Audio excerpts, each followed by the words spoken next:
It's not just an environmental issue, it's a moral issue, a health issue, a social issue, an issue of safety and security. Climate change is the defining issue of our time.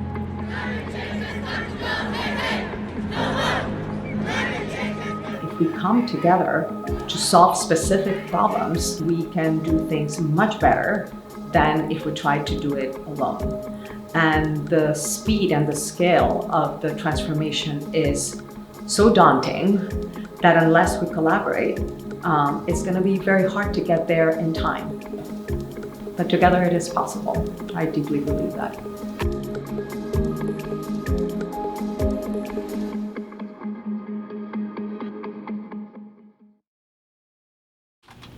All right. Last email sent. I am headed up to New York for the UN Climate Summit.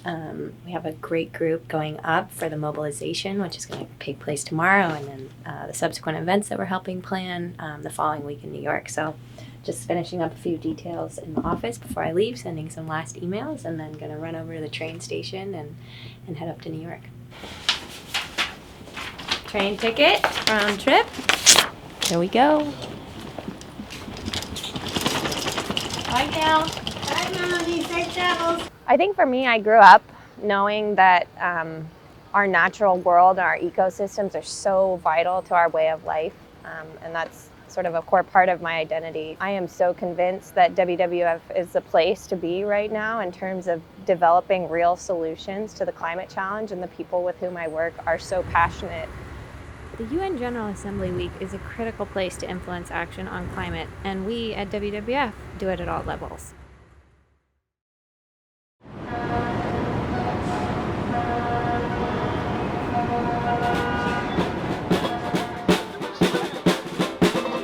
We are at Kelley Square. The march is going to start here around noon. We're going to walk to Battery Park. They're expecting thousands of people to come out. This is potentially the largest youth mobilization for climate that's ever happened. I like all of the animals, and I want to save them. We're here because I think we really need to fight climate change. We need climate justice for our generations and generations to come. I also think that if the government's not willing to act, then we are the next line of defense, and all the people protesting here today are the people who are taking a stand against climate change, and I think that's really important. In all sense of the term, youth are experts. They're growing up in a world where it's around them. You know, they're seeing sea level rise, they're seeing their homes hurt, demolished by an increase in intensity of storms. They're seeing the effects of all of the issues related to the climate crisis taking part in their daily life, and they're having to adapt to that. 5, 6, 7, 8! 5, 6, 7, 8! Climate action cannot wait! Climate action cannot wait! It took so many years of work behind the scenes to bring nearly every nation on Earth together to sign the Paris Agreement, and that just didn't happen out of the blue. It happened because people demanded it. So if you look back about how the Paris Agreement was signed, there were huge mobilizations, people taking to the streets to ask their governments to act. Then there were corporations saying, climate disruption is bad for our business. We are going to set science-based targets to take climate action now. You had these big milestones come, and then the UN talks happened in Paris, and we finally got this historic agreement. The Paris Agreement gave us a starting point, but it's just that, it's a starting point. It needs to be a launching off pad for even more aggressive action. We know that we are not on track. For sure we have developed many actions, but all those actions are not enough to put the world towards a 1.5 trajectory or into a carbon neutral economy. So it is interesting to see how much the youth is taking leadership to claim to the leaders, please take climate action because we want to live in a better and more sustainable world. Quite honestly, there's a lot riding on this moment.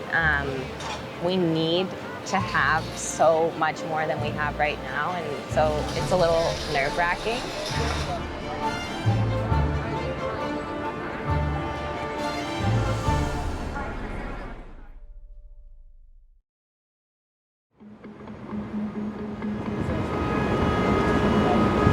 There are people from all parts of WWF as an organization here this week. We have our media team here, we have our mobilization team here, we have our foundations team here. We've been convening events. We've been working behind the scenes at the UN Climate Summit just to make sure that this moment is as possibly impactful as it can be. What we have seen is that literally in the last 200 years, temperature has done this in a very drastic way. Abnormal. You compare it on geological times, this is not normal. So when we talk about climate change, we often talk about increases in temperature. And what does that mean? Well, I think it's helpful to think about it in the same way we think about a fever. So if you have, if your temperature increases by 1 degree above your regular temperature, you have a fever and you feel it. Your entire body is starting to fight something and you're uncomfortable. Well, by the same token, the temperature of the planet as a whole, the average temperature, has been pretty stable for a long time. And now the temperature of the planet is increasing on average. What we know is that that is very disruptive. 1 degree Celsius increase in temperature for the entire planet is a lot.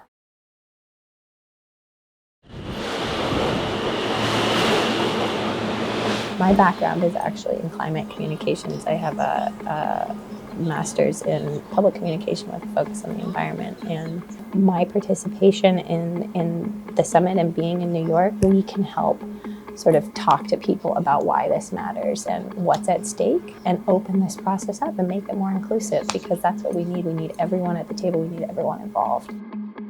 The UN Climate Summit has officially started. And the UN Secretary General right now is giving some opening high-level remarks, framing what this day needs to be, and it needs to be, a call for greater ambition. So he's going to start. Then I think Greta is going to be the next speech, and hopefully she is going to be catalytic in what she says as well. All right, I think Greta's about to talk. This is all wrong. I shouldn't be up here. I should be back in school on the other side of the ocean. Yet, you all come to us young people for hope. How dare you continue to look away? And come here saying that you're doing enough when the politics and solutions needed are still nowhere in sight.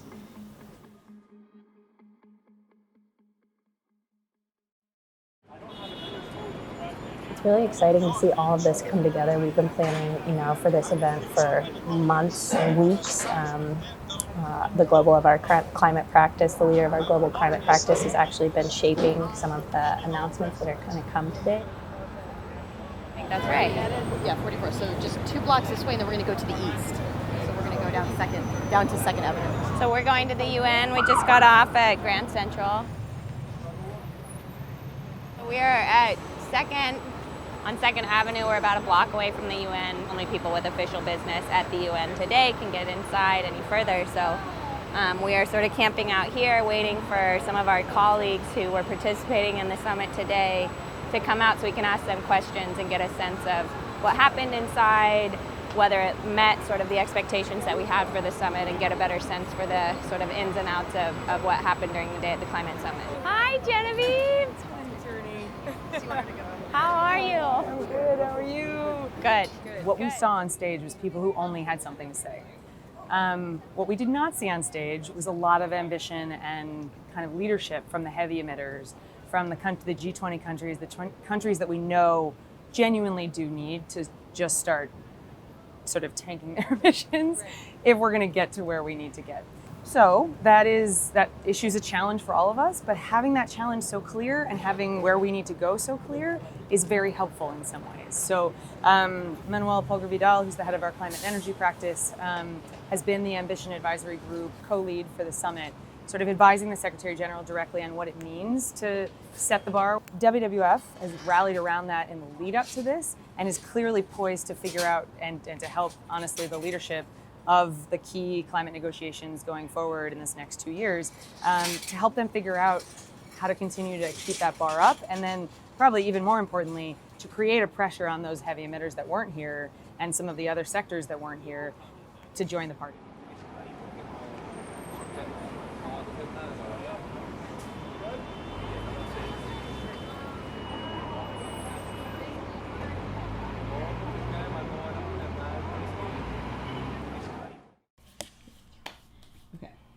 tomorrow we are expecting a report to come out from a group of over 100 scientists from 30 countries from the UN. And it's going to look at the impacts that climate change is already having and what it will have on our oceans and our cryosphere. So cryosphere basically means ice. And basically, I'm expecting that this report is going to be pretty scary. I think it's going to pretty much outline how serious the risks that we are facing are and how much is at stake. So it comes out at 5 a.m. tomorrow morning.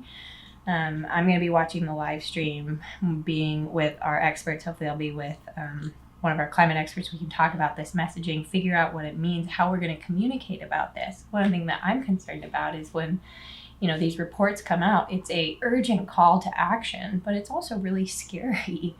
And so being with some of our experts to help understand what's happening and how we can communicate about this, and the call to action basically is the most important thing in my mind.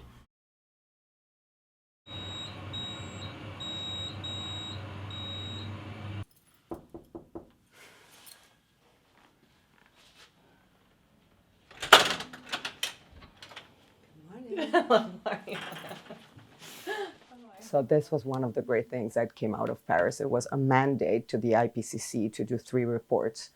A report on the difference between a 1.5 trajectory and a 2-degree trajectory. That was the special report on 1.5 last year. That basically what showed is how important a half degree is.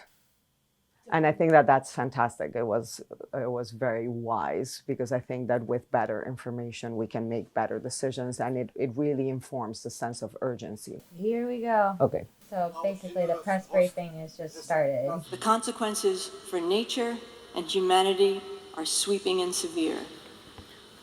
This report highlights also the urgency of timely, ambitious, coordinated, and enduring action.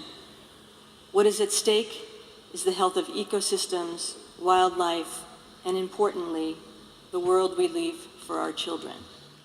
This report shows you not only how important they are, basically oceans and the cryosphere, but just the enormous transformation that we have been unleashing, but that we are going to unleash, because things are going to start accelerating, and the degree of acceleration that we're going to see of the impacts is one of those most worrisome things that I've heard. It's just, if we choose the really proactive path of really curbing emissions, we are still going to see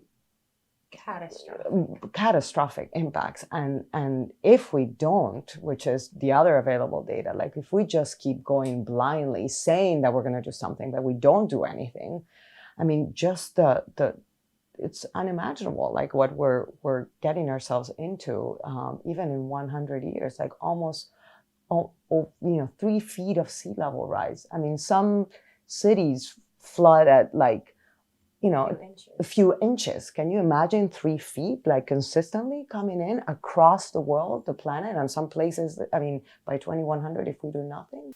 As you know, I have a 6-year-old. So,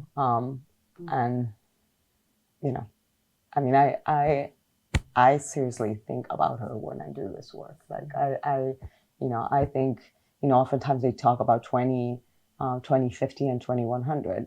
2050, she's going to be 38. I'm already older than that. This is 2050, she's 38. And so it's I believe that humanity is resourceful, and that somehow as humanity we'll find a way to survive. I want to believe that, but it's just going to be a complete transformation of the world as we know it.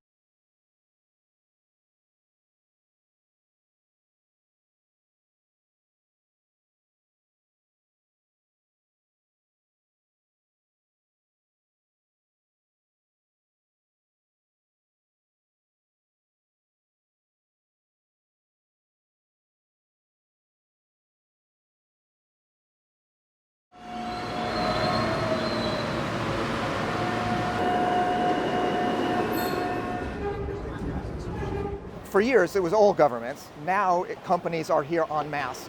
All throughout New York City, companies are here telling their stories about the innovations they've been doing, whether it's to set science-based targets, to invest in new places, to engage their supply chains. Companies trust WWF to be listeners and to understand their challenges. And then we bring our expertise in what the science says and what needs to be done. And we bring that together in a way that they're very open to listening to. These events, whether it was in Paris or whether it's here in New York, have changed where it's not just about heads of state. It's about all the parts of our economy, all the parts of our political society. It's not just heads of states, it's mayors, it's governors, it's businesses and the rest that are part of the solution. The We Are Still In event, I saw an extraordinary array of political leaders, business leaders at a subnational level who were moving 2/3 of the American economy, 2/3 of the American public to address the Paris Agreement, to get to 1.5 degrees C, and actually make that real. The truth is that in a world in which the federal government is not acting on climate, the signatories to We Are Still In, which are states and cities and businesses and universities and healthcare organizations and faith groups, can have a huge impact on emissions. And in fact, you can actually hit the US target under Paris using just those actors. At the same time, if we really want to solve the climate crisis, we know we have to get to zero emissions by 2050. Right. And there is no pathway to get to zero emissions without the federal government. So our vision for the future is that at the same time that we are bringing actors to the table to reduce emissions to hit the target, we are building a coalition, a movement that can have a political signal that will affect national politics, so that by, in the near term, we'll see a sea change in how the national government views climate change. There is no community around the world that doesn't have something at stake in the climate challenge, and World Wildlife Fund works all over the world. I think one of my biggest takeaways this week is the impact that individual people can have. We all can be agents of change. Whatever we're doing in the world, we can be part of the solution, and it takes being active and vocal on this issue, talking about climate change with your friends and family, making informed choices about how you shop, where you shop, the restaurants that you eat at. We need to continue to grow this movement, and we need to continue to push on governments and everyone that represents us to tell them that we're serious about this issue and that we care. It's a really exciting time to be part of WWF, be part of this change that we need to see in a very short period of time. Now the real work continues, and we have a lot more to do.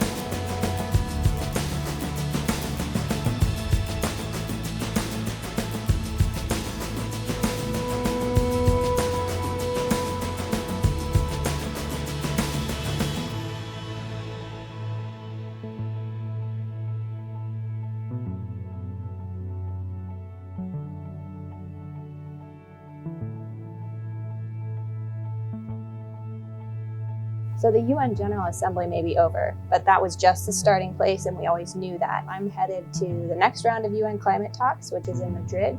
WWF is going to be there in full force. Okay, we're going. Off to Madrid.